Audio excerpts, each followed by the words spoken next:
Okay, here we go. Welcome to Smoky Mountain Off-Grid. Now, as the name implies, our homestead is on top of the Great Smoky Mountains, and it's off-grid. Now, that doesn't mean that we can't communicate with the outside world. All it means is that we're trying to live a lifestyle that is as self-sufficient as possible. And we'll go over that kind of stuff later on in the series. I have to clear my throat from time to time here, and every time I do it, I don't want to have to say, excuse me, so bear with me. I've been cutting grass. So, at any rate, to continue on, um, one of the biggest problems that Barbara and I see is that um, young folks are throttled back in the educational system. What I mean by that is that young people uh, are somehow deemed not to be able to handle the information that's given to them. It has to be explained, and you have to learn this. Well, once a child gets past the fundamentals, reading, writing, and arithmetic, and I'm talking about at basic levels, then all bets are off. They can absorb information so fast, and they can comprehend that information. And with today's access to the internet and the research capabilities that they can do, if a child is inclined to learn, there's really no holding them back. So that's a mistake that we as a society are making. We're not giving our youth enough information, from an early age on. So I don't really know how to frame the conversation because I don't really know who's watching these videos. I know one person who is, and so that is the person that I want to communicate with, and that's my granddaughter. So I've heard, and I listen to what people say, and I've heard the conversation about am I going to die from this illness that's going around? Geez, I forgot something. You know what? This is what happens when you get old, I guess. I was going to wear this. I was going to wear this so that you'd know what we're talking about. You know, how everybody's wearing a mask, right? So, and this is what the conversation's going to be about. I can't name it on YouTube.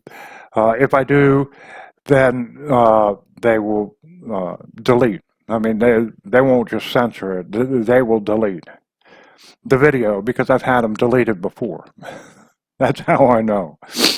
So I can't call it by name, but it's the illness that's going around. And I've heard the conversations that, oh, geez, I mean, what are we going to do? And everybody's all scared. And if adults are scared, then that makes the children afraid and all that kind of stuff. So let's do the statistics. Let's do simple statistics. And then you can determine for yourself what the probability is and whether you should be worried about it or not. Now, the numbers I'm going to use that I'm going to throw out, if you want to do the math along with me, you're going to have to write it down. I don't have my whiteboard here. I'll bring in my whiteboard at some point if we get into other subject matter that requires it. But you write these numbers down. Now this is from the Bureau of Statistics. So this is from the government has a million branches where people do absolutely nothing, but you have access. You can look this information up yourself. That's another thing. We have probably the most powerful research tool at your disposal, at your fingertips, 24 hours a day, and that's the internet. So you can look this stuff up. Population of the United States. Now, the statistics, simple statistics that I was talking about, is the use of math to reach a conclusion from a set of data. There's nothing complicated about it. Population of the United States, 320 million people. Okay, that's not the perfect actual number. People are born every day and they die every day, and they die in car accidents, airplane accidents, illness, old age, so forth and so on.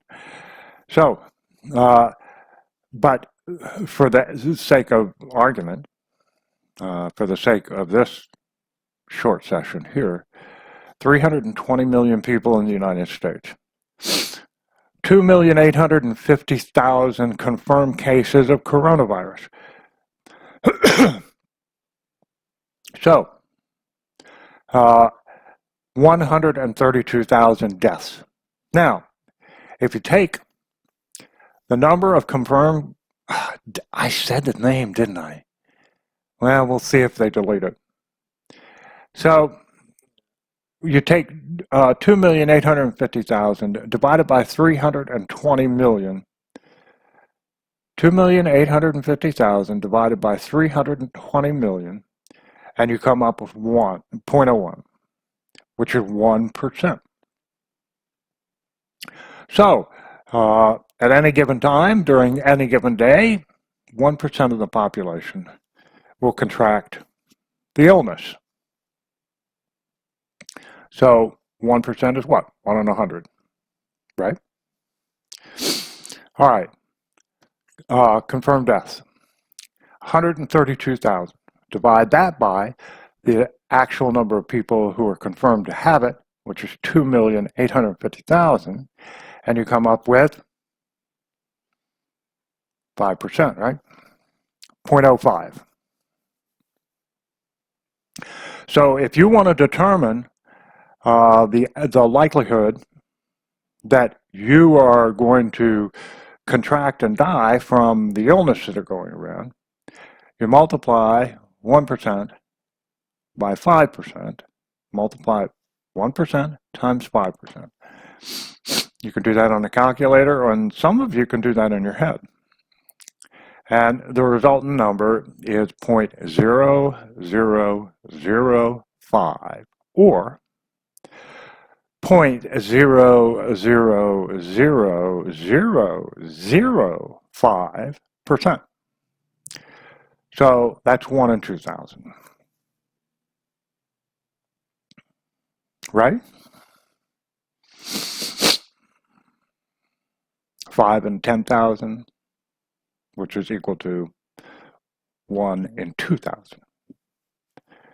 Now, what this basic statistical analysis has done is it's given us the odds of you contracting and dying from the illness. What has been excluded from this little exercise, which you have to include if you want an accurate picture of your question, is that 50% of the people who die from the illness are old folks in elder care, old folks' homes, assisted living, people who have compromised immune systems because they're old. So that takes the odds to way less, right? By 50%, doesn't it? So the other majority, the other 50% of the other majority of that other 50% that die from the illness are because, regardless of age, their immune systems are compromised. Diabetes, obesity, other immune related things, rheumatoid arthritis, whatever. They're the health, and so you can see that the statistics, the raw information that we used pointed out that it's very unlikely that you're going to get and die from the illness to begin with. But when you include the 50% that die because they're old and the 50% that die because their immune systems are compromised, you can see that that number is infinitesimally small, that you will contract and die from the illness that's going around. So it's very easy to skew statistical inference. And the way they do it is by the example that I just gave. They don't include the data of the characteristics of the people who are dying from the illness going around. Old folks and people with compromised immune systems. So I hope that helps you out from the standpoint that everybody's all afraid that they're going to contract this illness, and if they contract it, they're going to die from it, and oh my goodness, this is life-threatening, and oh, our way of life is changing, and all this kind of stuff, and it's just not the case. All you have to do is do the basic statistical analysis, and you will see that it is very unlikely that you will experience anything. Now, maybe somebody in your family will contract it, but they're not going to die from it, unless they're one of the 50%. I don't want to get into it. You know what I'm saying. So, I got to do a couple of disclaimers. I know 15 minutes is the normal attention span of people. And so I want to try to keep these videos under 15 minutes. But I got to do, a couple of disclaimers here. If you're under 18 years old and you're watching these videos, share them with your parent or parents or your guardian so they know what you're up to, so they know what you're watching and you're listening to. Basic math skills. You have to master the basic math skills in order to be able to manipulate numbers to use in statistical analysis. Open-mindedness. That's something that society has, as we become older, as people, individuals, become older, their mind gets narrower and narrower and narrower. And that is not a benefit to society. Um, you have to be willing to uh, at least listen to other uh, other opinions other than your own, or the opinions that you uh, deem as valuable from others. Um, and the more analysis you can do, not necessarily statistical analysis, but critical thinking and those kinds of things, um, the better equipped you are to develop an ideology that is more in tune with reality. So, and as always on this channel, your comments are welcome, but don't be mean and nasty. I'll ban you in a heartbeat. I'll block you from the channel. Don't be mean and nasty.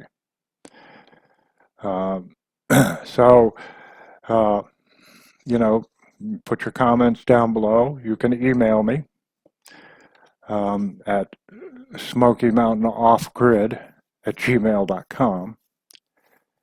Um, and we can have a discussion going forward about other things. All right, that's all I've got for this time. So until next time, toodaloo.